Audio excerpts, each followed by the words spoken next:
Hey YouTube, this is Southern Prepper 1. I want to talk about a subject that the prepper community as a whole, from YouTube to everyone across this country and across the world, has not really talked about. And especially, I have not talked about it in my personal retreat group that much, and I have not talked to my community group about it. But during a crisis, there will be people that are dying, and these people can be dying of natural causes already. They can be dying from the effects of the crisis, whatever it is. If we're in an EMP event, if it's economic collapse, if it's a social collapse, whatever it be, we're going to have people dying. Being on the fire department and search and rescue, I have seen bodies.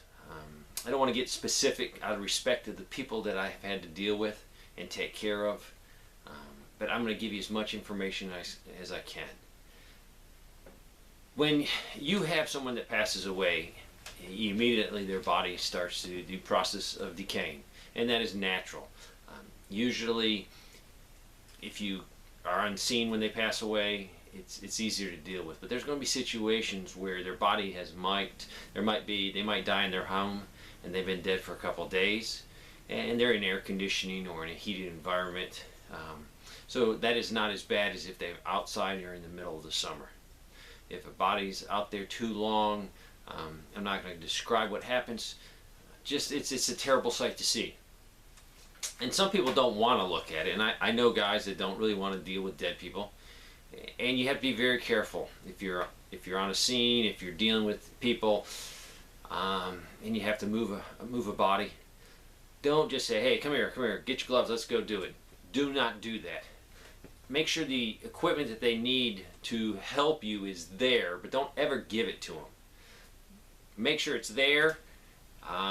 You can, hey, anybody want to help, and come help. Or what you could do is just start that process if you have to move it to get it in a body bag, or you got to get it wherever you're going to get. If you start that process, the guys that want to help you will grab the equipment they need, be it gloves, a Tyvek suit, whatever. It just depends on the situation, and they will help you. But don't ever just give things to somebody and say, "Hey, let's go do this."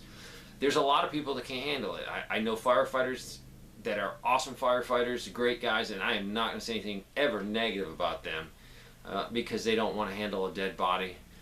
And some bodies, the most recent recovery was beyond the decomposing process had already begun in earnest. The body had been there for days, maybe 3 to 4. So it was not a good sight. Plus the traumatic injury that he sustained, not good. So some of the guys did not even want to look at it, and I totally understand that. And you know what? I actually respect a man more. And there was one guy that we were in an area that the general public and firefighters, no one really supposed to be there. So they sent a representative with us, and the man was very honest, and he said, "I do not want to see the body. I want to stay down here." And I have great respect for that, because that's better for someone just to tell me point blank, "Hey, that bugs me," because we all have different ways of handling that situation. So awesome, stay down there. We're going to do everything we can to make sure you don't see anything that makes you uncomfortable. We were just glad that he was with us, because he did help us in the navigating and getting there where we had to go. It was extremely, extremely rough. Very rough. A lot of snakes. Could get killed yourself as a first responder, as a rescuer. Very rough. So don't ever force anybody to help you. But we need to talk about it as preppers. Because there's going to be people that pass away and we need to deal with. Or a natural disaster. You could have hundreds and hundreds of bodies in a city. And if they're not picked up immediately, the process gets a lot worse, gets a lot harder. There's things you're going to need. I'm going to change my SOP, and I think our fire department rescue team definitely needs to do this. When we go in for definitely a recovery, we need to make sure we have minimum 1 sheet. The reason is, on the last one we went in there, we recovered his body, but it took hours and hours and hours for us to get the support we needed to remove the body. It was so rough. If we even tried to remove it physically by foot, we probably wouldn't have done it that evening. We either had to stay in there all night or leave the body and then come back.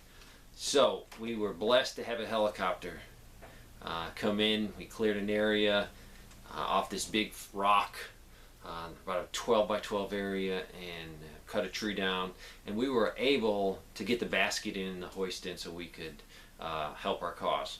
So that was very important. So we need to talk about it. I think we never address, I don't think I've ever seen a list of someone, especially maybe not on the retreat group side, your small couple families, but the larger community. We need to think about morticians. The reason is these people have seen death hundreds and hundreds of times if they've had a long career in the field.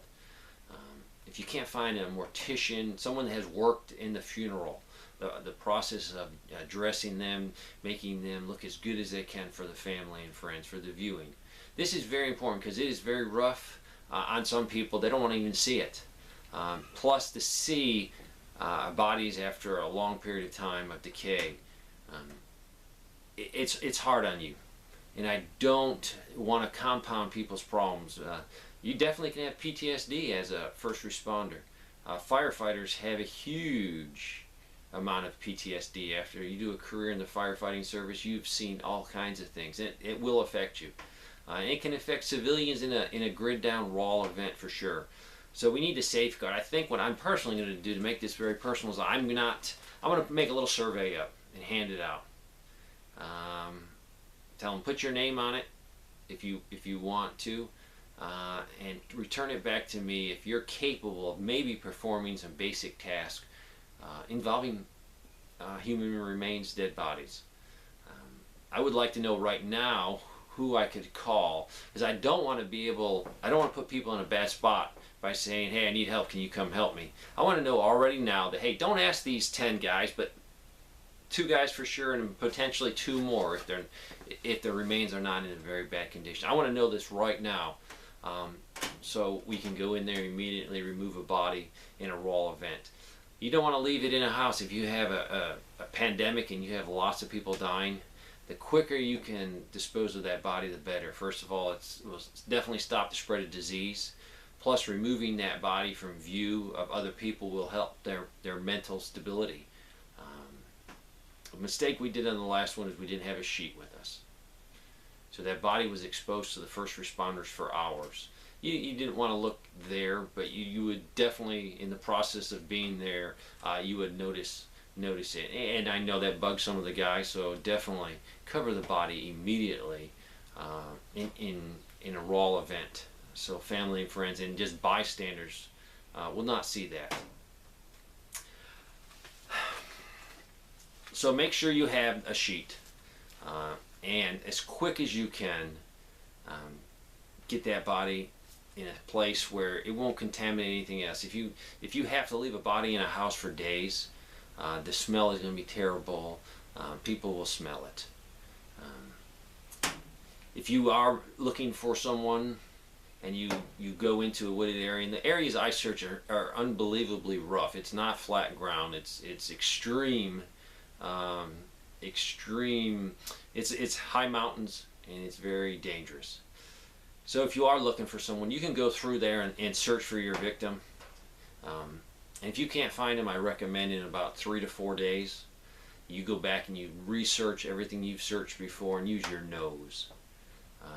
Your nose will find the person. If he's in that area, the smell of a body decaying and decomposing is very strong.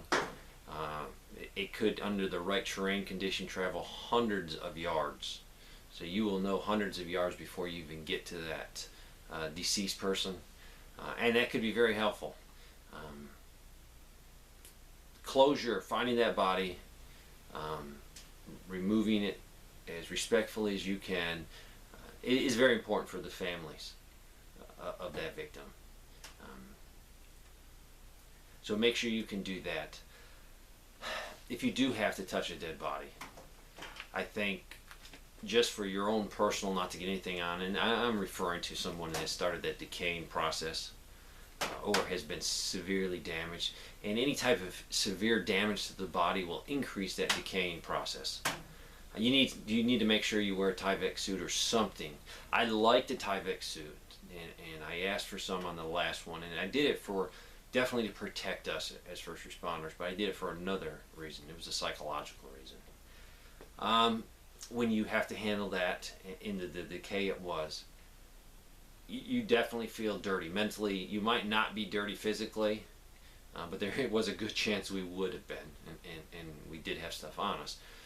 But the process of after you remove the body, put it in a body bag, zip it up, that's a big relief for the team. I could see it in guys' eyes. They were happy that process was done. Also, if you have the gloves and everything else, even booties on your feet, the process of taking all of that off, putting it in a bag and disposing of it, or at least sealing it up so you don't see it anymore, definitely is a mental help for those first responders that are having trouble with it. And really, it's great for every first responder. So make sure you wear Tyveks. Even if you don't think you need them, put them on if you can spare them, because it will help the mental stability of that person, because he will feel a little bit cleaner after he does that. And then hand sanitizer. If you're on a search and rescue team and you're far back in the woods, in the mountains, I mean, it could be hours and hours and hours before you get out where you can just basically just wash your hands. So a little bottle of hand sanitizer, making sure the guys clean their hands, I think is also another mental boost for them of feeling a little bit cleaner.